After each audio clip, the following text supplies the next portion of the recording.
أعوذ بالله من الشيطان الرجيم بسم الله الرحمن الرحيم۔ حضرت انس بن مالک رضی اللہ تعالی عنہ سے روایت ہے کہ رسول اللہ صلی اللہ علیہ وسلم یہ دعا فرمایا کرتے تھے کہ اللهم إني أعوذ بك من البرص والجذام والجنون ومن سيء الأسقام۔ اللهم إني أعوذ بك من البرص والجذام والجنون ومن سيء الأسقام۔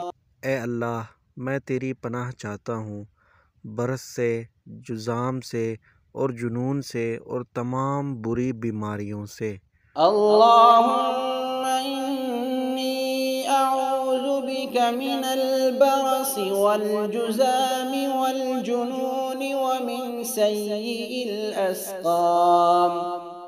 اللهم إني أعوذ بك من البرص والجذام والجنون ومن سيء الأسقام۔